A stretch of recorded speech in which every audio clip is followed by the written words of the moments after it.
If you've ever seen my video about the 1775 Quebec campaign, you probably know that I don't have an optimistic view of the chances of a US conquest of Canada in the War of 1812. This might seem strange, given my positive views on the chances of bringing Quebec and Nova Scotia into the American fold in an invasion attempt that's much less popular in the online alternate history community. I can't fully explain this disparity in popularity, but it relies on a myth about the War of 1812 that refuses to die. The idea that the United States waged an expansionist war with the intent of annexing Canada. This myth is also responsible for the idea that the United States lost the War of 1812 by failing to conquer Canada. Let's ignore the fact that the British failed to achieve any of their own territorial aims, and discuss what the Madison administration actually hoped to gain from the conflict.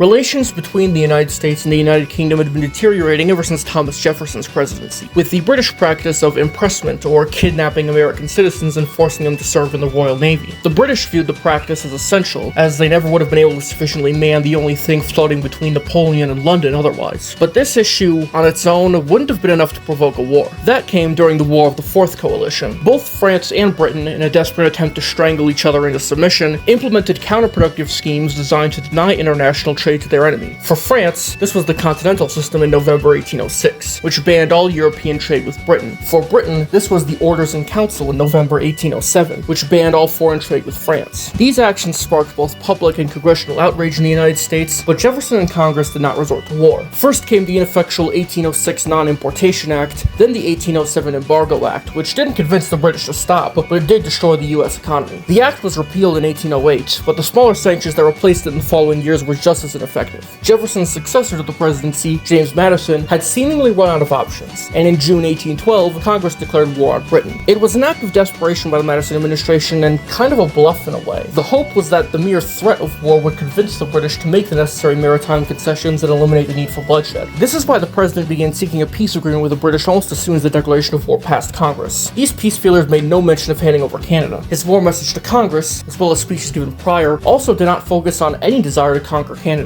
Speaker of the House Henry Clay put it best when he stated, quote, "Canada was not the ends but the means, the object of the war being the redress of injuries, and Canada being the instrument by which that redress was to be obtained." This quote also highlights why Canada was invaded during the war. It was the only part of the British Empire that the United States could have attacked. Everything else was separated by water, and therefore impossible to attack due to British naval superiority. As Clay explained when he was asked why the United States had declared war on Britain but not France, quote, "The one we can strike, the other we cannot reach." Canada also had a material benefit to the British Empire in 1812, as the timber supply coming from the colonies was enough to sustain the Royal Navy, even if Napoleon's invasion of Russia shut down the supply from the Baltic. New York Representative Peter B. Porter described Canada as, quote, "almost indispensable to the existence of Great Britain, cut off as she now in a great part is from the north of Europe." President Madison's aim of seizing Canada can thus be compared to Minoru Genda's aim of seizing Hawaii during the Pacific War. Neither had any intentions of annexing these territories, instead wanting to use them as a bargaining chip for concessions elsewhere. This isn't to say that expansionists didn't exist in the United States government. Porter and New Hampshire Representative John A. Harper both tried to get a pledge to annex Canada pushed through Congress, but the Senate rejected it. Even Georgia Senator William H. Crawford's suggestion to link the annexation of Canada with the annexation of Florida was rejected. This is an extremely telling refutation of the idea that the United States started the war out of a desire to annex Canada. Madison maintained after the war, quote, that conquest, with a view of extending our territory and enlarging our dominion, was not the wish of this government. And his actions during the war reflected this. As Massachusetts Representative Cyrus King said during the war, quote, "This administration never intended to conquer Canada. Annexation was simply not something the president or the majority of Congress wanted." This lack of a desire for an expansionist war, let alone a war in general, also explains why the US military was so unprepared. The US Army was only 6,000 strong in 1812 and peaked at 30,000 in 1814, far below what Congress had authorized. The officer corps was filled with political appointees and relics from the Revolutionary War, swelling to almost 3,500 by 1814. General Winfield Scott considered these officers to be, quote, "utterly unfit for any military purpose whatever." The military weakness of the United States was known at the time, but dismissed out of a belief that the war would be easy. Jefferson infamously predicted that, quote, "the acquisition of Canada will be a mere matter of marching." With Napoleon taking up London's attention and poised to shut down British trade in the Baltic by conquering Russia, Canada was believed to be unreinforceable, with a mere 5 to 10,000 British troops there being easy enough to sweep aside. It was also anticipated that the Americans would be welcomed as liberators by the people of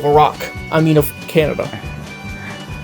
Iraq. Anyway. DeWitt Clinton, the Federalist candidate for the 1812 presidential election, declared that, quote, "A great majority of the people of Canada prefer the American government, and on the firing of the first gun would unite their destinies with ours." All of these assumptions were wrong, but did not serve as a restraining influence. That still leaves the question of why. Why didn't Madison want, in the words of Kentucky Representative Richard Mentor Johnson, to, quote, "see England's expulsion from North America and her territories incorporated with the United States"? For one, it was just good foreign policy. A commitment to annexation would have thrown out the notion of Canada as a bargaining chip. But even ignoring that, the repercussions on domestic politics were seen as undesirable to the Madison administration. The obvious being that carving new states out of Canada would throw out the notion of sectional balance by tipping the scale too heavily in favor of the North. Virginia Representative John Randolph even went as far as to declare that, quote, "You are laying the foundation for a secession by the possession of Canada." Madison, a Virginian himself, well aware of the possibility of the anti-war New England states seceding, understandably did not want to tear the country apart. Another threat to the country, at least in the minds of American policymakers, was the possibility of giving Canadian citizenship. In particular, French Catholics in Lower Canada were the target of much discrimination, and were deemed unfit to participate in a democratic system on the basis of their faith, language, and illiteracy. Massachusetts Representative Josiah Quincy did not want the Quebecois to be given citizenship, but feared that a, quote, "dynasty by the sword" would be the result of such an imperialist arrangement. Even the English inhabitants of the maritime provinces were seen as undesirables, as American loyalists who settled there after the Revolutionary War made up the majority of their populations. As Randolph declared, quote, "I have no desire to see the senators and representatives of the Canadian French or of the Tories and refugees of Nova Scotia sitting on the floor of that or the other house, to see them becoming members of the Union and participating equally in our political rights." Public opinion was largely aligned with Randolph's. Even the expansionist Porter believed that Lower Canada, instead of being annexed, should become an independent country. But what made things different in comparison to 1775? Why was Quebecois entry into the Union desired during the Revolutionary War, but not during the War of 1812? Like a lot of American foreign policy throughout the nation's history, it has a lot to do with domestic politics. Under the Articles of Confederation, the United States was not a nation-state, but, quote, "a firm league of friendship in which, quote, each state retains its sovereignty, freedom, and independence." The domestic autonomy of the states meant that Quebec's French Catholicism would have had no influence on the politics of other states. It would have been more akin to NATO expansion than German reunification. The Constitution of 1789 significantly reduced the national autonomy of the states and fused their domestic politics under a shared national government. A single state could now exert influence over the domestic affairs of other states. And if that state happened to not be inhabited by white Anglo-Saxon Protestants, you're a smart fella, you can connect the dots. Despite all of this, it is not accurate to say that administration policy was completely divorced from annexation. The desire was very limited, but it did exist. Lower Canada, New Brunswick, Nova Scotia, Prince Edward Island, Cape Breton Island, and Newfoundland, all heavily settled by French Catholics and British loyalists, were off the table. Upper Canada, by contrast, was sparsely populated with just 60,000 inhabitants, 80% of which were American by birth or descent. While Porter thought Lower Canada should become independent, he viewed Upper Canada as a target for annexation, stating that, quote, "I would content myself with the possession of the open country." In June 1813, Jefferson advised Madison to acquire, quote, "all westward of the meridian of Lake Huron, or of Ontario, or of Montreal, as an indemnification for the past and security for the future." This not only would have avoided the large populations of Lower Canada and Atlantic Canada, control of Upper Canada would have denied the Native American tribes in the Midwest access to British support. During the peace negotiations at Ghent, Madison's requests for territorial gains were limited to, quoting Secretary of State James Monroe, "a transfer of the upper parts of Canada, or at least of that portion lying between the western end of Lake Ontario and the eastern end of Lake Huron." Given the failure of the United States to occupy Upper Canada, this was most likely a bargaining ploy rather than a serious demand, and it certainly was not seen as non-negotiable. Even this limited gain, which would have resulted in minimal domestic backlash, was not viewed by the president as a concrete war aim. In summary, what did the United States even want in the War of 1812? The end of British maritime restrictions on American trade.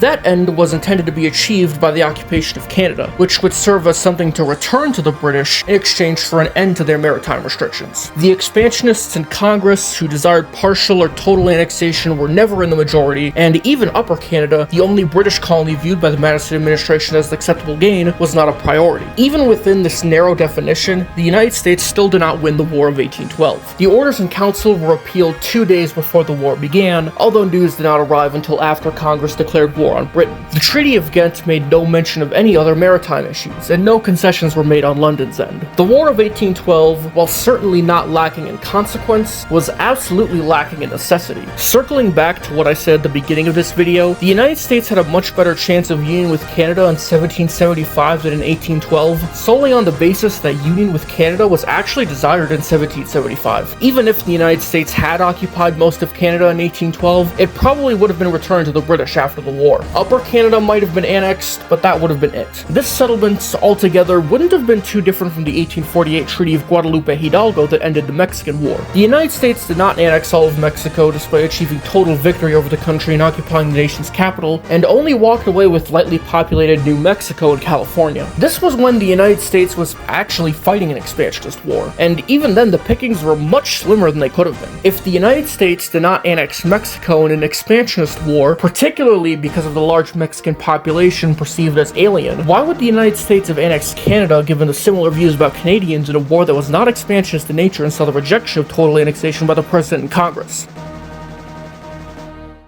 I'm the Counterfactor, and thanks for watching. Big bang bang roll, got cheat codes. Certified in the hood, boy, they all know. Don't be asking y'all that you gotta know to know. Got a pocket full of cash, so the whole boat. See, I've been thugging since a young and I ain't got a bang. My name been ringing bells since I was like 14. Been service stacking from all of the dope fiends. And I ain't tripping, y'all could get it, you ain't get from me.